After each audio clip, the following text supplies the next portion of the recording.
Good morning all of you. आज हम बात कर रहे हैं डॉक्टर राम मनोहर लोहिया के बारे में। आज का हमारा टॉपिक है डॉक्टर राम मनोहर लोहिया। डॉक्टर राम मनोहर लोहिया का जन्म 23 मार्च 1990 को हुआ। वह इनकी मृत्यु 12 अक्टूबर 1967 ईस्वी को हुई। तो आइए हम शुरुआत करते हैं डॉक्टर राम मनोहर लोहिया के बारे में। राम मनोहर लोहिया। राम मनोहर लोहिया का जन्म 23 मार्च 1910 ईस्वी को उत्तर प्रदेश के अकबरपुर में हुआ। राम मनोहर लोहिया कांग्रेस में शामिल हुए और प्रतिनिधि के रूप में कांग्रेस में 1914 ईस्वी में राम मनोहर लोहिया शामिल हुए। राम मनोहर लोहिया ने साप्ताहिक पत्र भी निकाले हैं। राम मनोहर लोहिया का साप्ताहिक पत्र कांग्रेस सोशलिस्ट है। कांग्रेस सोशलिस्ट के साथ साथ राम मनोहर लोहिया ने भारतीय समाजवादी दल का भी निर्माण किया है। भारतीय समाजवादी दल की स्थापना डॉक्टर राम मनोहर लोहिया के द्वारा 1955 में की गई। इसी के साथ साथ डॉक्टर राम मनोहर लोहिया 1963 में लोकसभा के सदस्य भी बने। 1963 ईस्वी में लोकसभा के सदस्य बने डॉक्टर राम मनोहर लोहिया। राम मनोहर लोहिया ने अनेक महत्वपूर्ण कार्य भी किए हैं। हिंदी को भारत की राजभाषा बनाने का समर्थन डॉक्टर राम मनोहर लोहिया के द्वारा ही किया गया, या हम ये भी कह सकते हैं कि हिंदी को भारत की राजभाषा बनाने का समर्थन भी डॉक्टर राम मनोहर लोहिया के द्वारा किया गया। इसके अलावा डॉक्टर राम मनोहर लोहिया ने अनेक सभा और पंचायतों का भी गठन किया है, जिनमें मुख्य हिंद मजदूर सभा शामिल है। डॉक्टर राम मनोहर लोहिया के द्वारा हिंद मजदूर सभा का गठन किया गया। इसके साथ साथ हिंद किसान पंचायत का गठन भी डॉक्टर राम मनोहर लोहिया के द्वारा किया गया। डॉक्टर राम मनोहर लोहिया ने अंग्रेजी हटाओ अभियान भी चलाया, क्योंकि हम पहले पढ़ चुके हैं कि हिंदी को भारत की राजभाषा बनाने का समर्थन डॉक्टर राम मनोहर लोहिया के द्वारा किया गया है। इसलिए डॉक्टर राम मनोहर लोहिया ने अंग्रेजी हटाओ अभियान भी चलाया, ताकि हिंदी को भारत की राजभाषा बनाया जा सके। डॉक्टर राम मनोहर लोहिया को राजनीतिक चिंतक के रूप में भी जाना जाता है। डॉक्टर लोहिया राजनीतिक चिंतक रह चुके हैं, अर्थशास्त्री रह चुके हैं, इकोनॉमिक्स रह चुके हैं डॉक्टर राम मनोहर लोहिया। इसी के साथ साथ समाजवादी व महान देशभक्त भी डॉक्टर राम मनोहर लोहिया रह चुके हैं। यह हम कह सकते हैं कि डॉक्टर राम मनोहर लोहिया को राजनीतिक चिंतक भी कहा जाता है, अर्थशास्त्री भी कहा जाता है, समाजवादी सोशलिस्ट भी रह चुके हैं डॉक्टर राम मनोहर लोहिया, और भारत देश के महान देशभक्त के रूप में भी डॉक्टर राम मनोहर लोहिया का नाम लिया जाता है। इसके अलावा अटल बिहारी वाजपेयी मौलिक विचारक, क्रांतिदर्शी और सच्चे समाजवाद का प्रेरक स्तंभ भी डॉक्टर राम मनोहर लोहिया को कहा जाता है।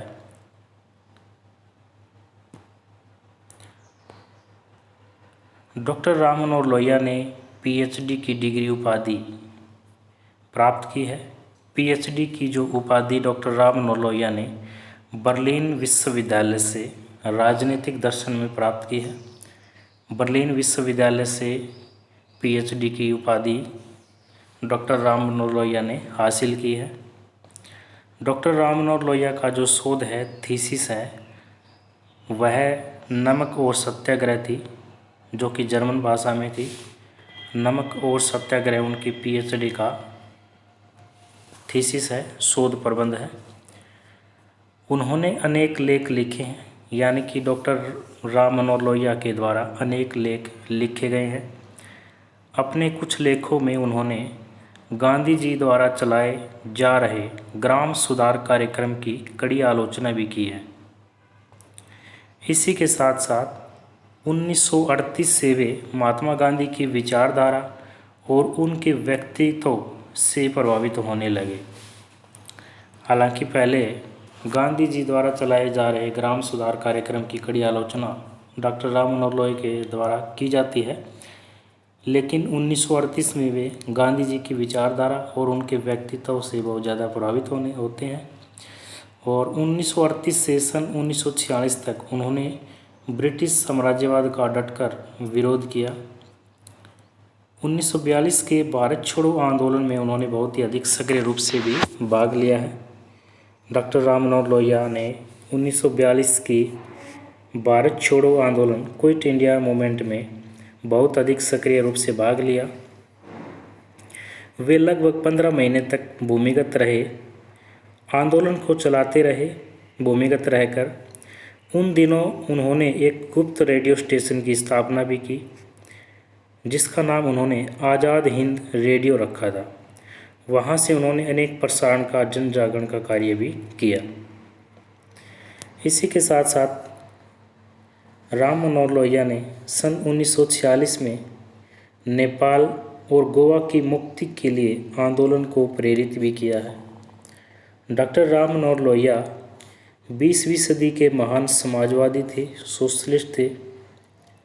उनका जीवन दुखी, पीड़ित और शोषित जनता को समर्पित था। वो इनकी सेवा में हमेशा तत्पर रहते थे। जीवन भर वे उनकी स्थिति में सुधार लाने के लिए प्रयत्नशील रहे। उनका मन भारत की गरीबी से विक्षुब्ध था, लेकिन उन्होंने कभी भी अपने को केवल भारत की भूख तक ही सीमित नहीं रखा। समस्त मानव जाति की भूख उनके विचार और दुख का कारण बनी।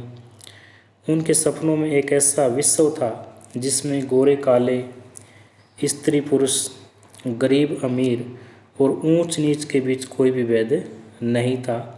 तो इस प्रकार से डॉक्टर राम मनोहर लोहिया का योगदान भारतीय राजनीति में भारत को स्वतंत्रता दिलाने में बहुत ही ज़्यादा रहा है। महान देशभक्त के रूप में डॉक्टर लोहिया को जाना जाता है। डॉक्टर राम मनोहर लोहिया के द्वारा अनेक रचनाएं भी की गई है, अनेक रचनाएं उनके द्वारा लिखी गई है, जिनमें उनकी कुछ महत्वपूर्ण रचनाएं इस प्रकार से है। व्हील ऑफ हिस्ट्री इतिहास चक्र डॉक्टर राम मनोहर लोहिया की बहुत ही महत्वपूर्ण कृति है, व्हील ऑफ हिस्ट्री इतिहास चक्र। इसके अलावा marks, Gandhi and socialism, marks, Gandhi और समाजवाद भी डॉक्टर राम मनोहर लोहिया की रचना है।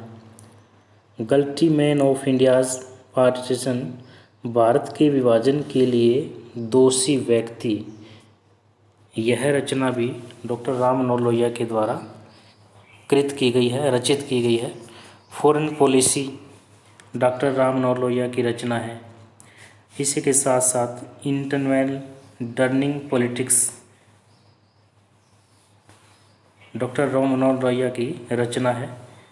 इसमें will to power and other writings, इसके साथ साथ note and comments, Krishna, Valmiki और वशिष्ठ, और इसी के साथ साथ क्रांति के लिए संगठन, ये सभी रचनाएं डॉक्टर राम मनोहर लोहिया की रचनाएं हैं, जो कि बहुत ही महत्वपूर्ण रचनाएं हैं, जिनमें wheel of history, Marx, Gandhi and socialism, guilty man of India's partition, foreign policy, internal during politics, will to power and other writings, note and comments, Krishna, Valmiki और वशिष्ठ, क्रांति के लिए संगठन प्रमुख रचनाएं शामिल हैं। इसी के साथ साथ डॉक्टर राम मनोहर लोहिया ने मैनकाइंड नामक अंग्रेजी और जन नामक हिंदी पत्रिका के संपादन का भार भी वहन किया है। मैनकाइंड अंग्रेजी और जन नामक हिंदी पत्रिका का संपादन का वहन भी डॉक्टर राम मनोहर लोहिया के द्वारा किया गया है। भूमि, सेना और 1 घंटा देश को दो, उनके मौलिक चिंतन के कुछ प्रमुख उदाहरण है। डॉक्टर राम मनोहर लोहिया की भूमि, सेना और 1 घंटा देश को दो उनके मौलिक चिंतन के कुछ प्रमुख उदाहरण हैं। निचली जाति में 5 वर्गों को उन्होंने रखा, जिनमें महिला, शूद्र, हरिजन, मुसलमान और आदिवासी शामिल है। इसके साथ साथ डॉक्टर राम मनोहर लोहिया ने गांधीवाद व समाजवाद का सम्मिश्रण भी किया है। गांधीवाद व समाजवाद के मिश्रण में डॉक्टर राम मनोहर लोहिया ने गांधी के सत्याग्रह तथा खादी के प्रयोग का भी समर्थन किया है।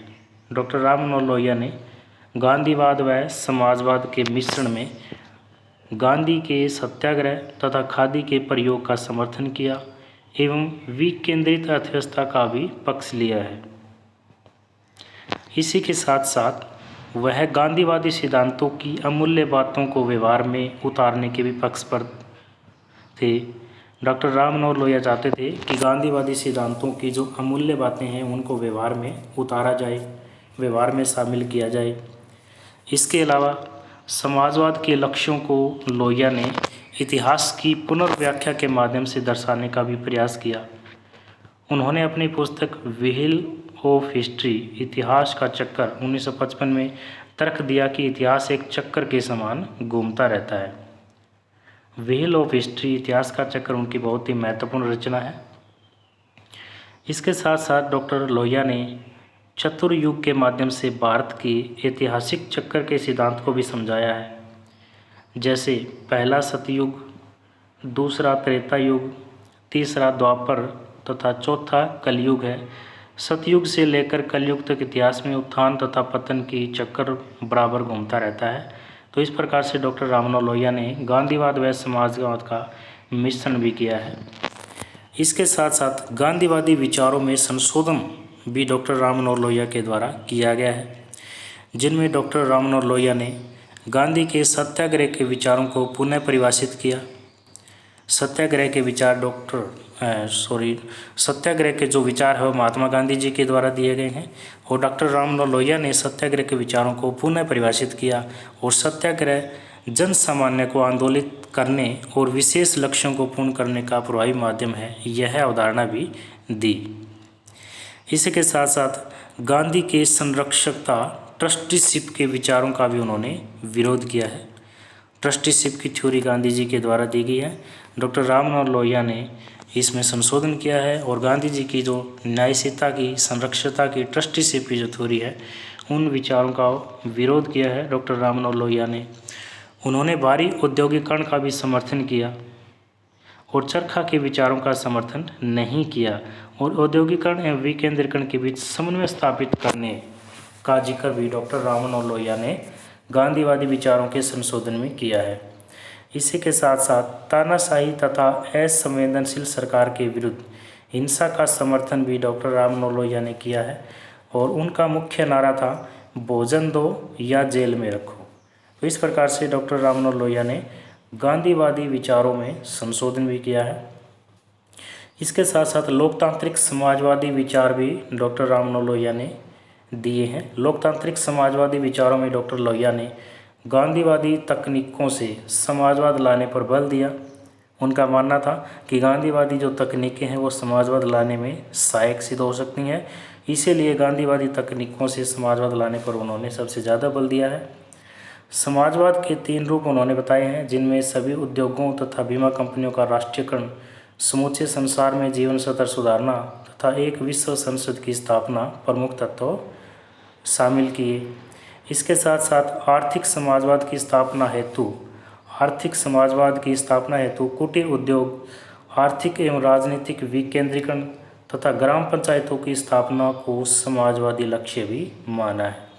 इस प्रकार से डॉक्टर राम मनोहर लोहिया ने लोकतांत्रिक समाजवादी से संबंधित भी अपने विचार प्रकट किए हैं और इसी के साथ साथ समाजवादी अर्थव्यवस्था से संबंधित विचार भी डॉक्टर राम मनोहर लोहिया ने दिए हैं। समाज से आर्थिक विषमता को दूर करने हेतु लोहिया ने कुछ सुझाव दिए हैं जो कि इस प्रकार से हैं। उन्होंने सुझाव दिया कि उत्पादन मूल्य से विक्रय मूल्य 1.5 गुने से अधिक नहीं होना चाहिए।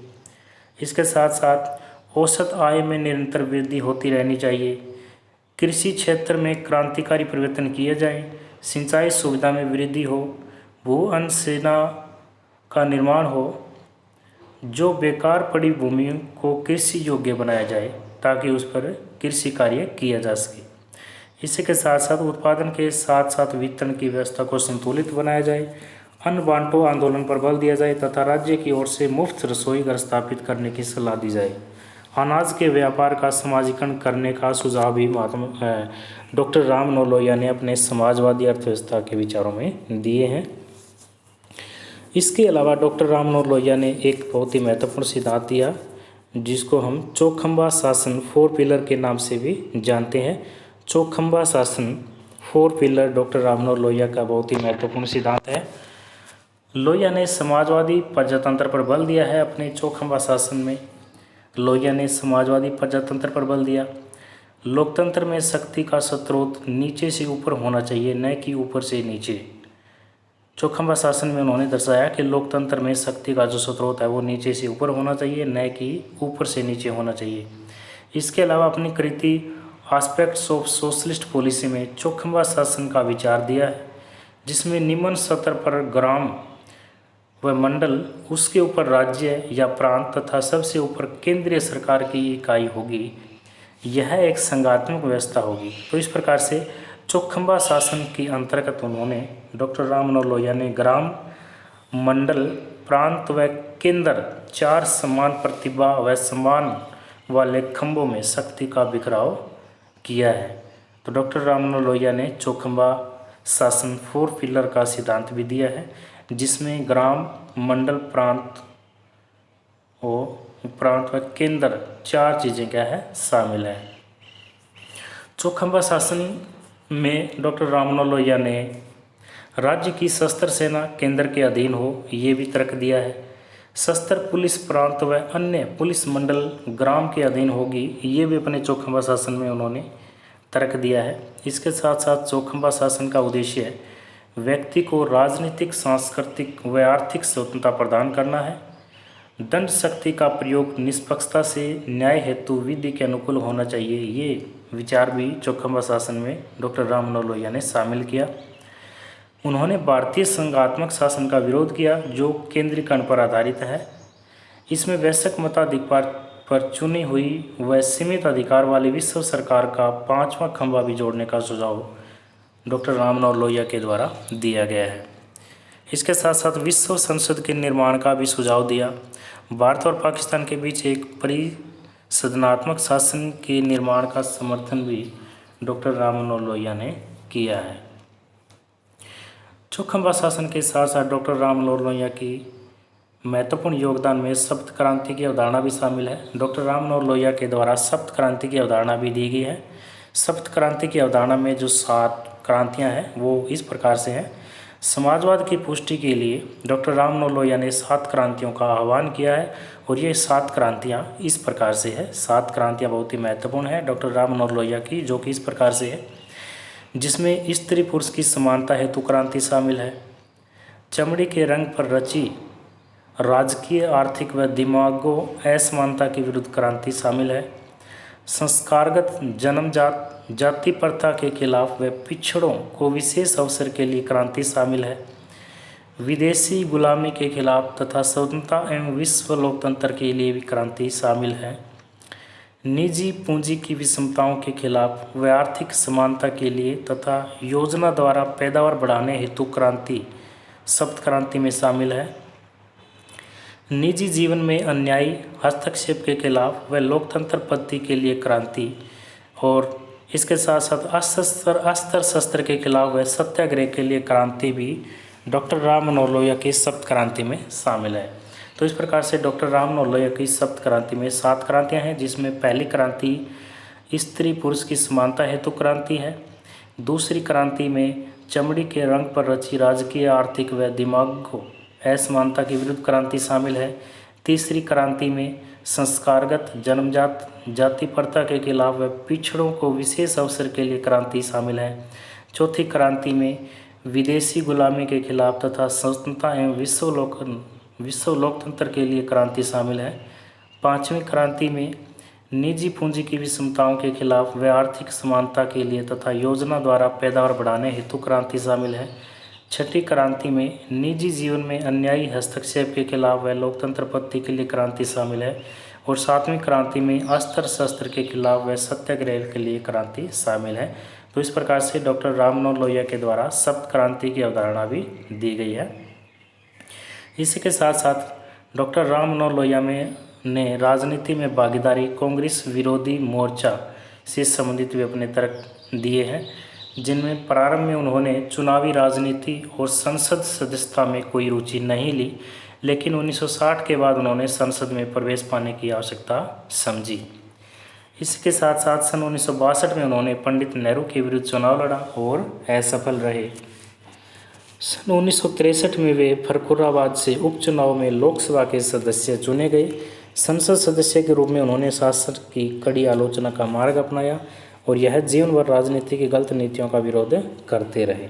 तो इस प्रकार से आज हमने डॉक्टर राम मनोहर लोहिया के जीवन के बारे में कुछ महत्वपूर्ण विषयों पर चर्चा की है।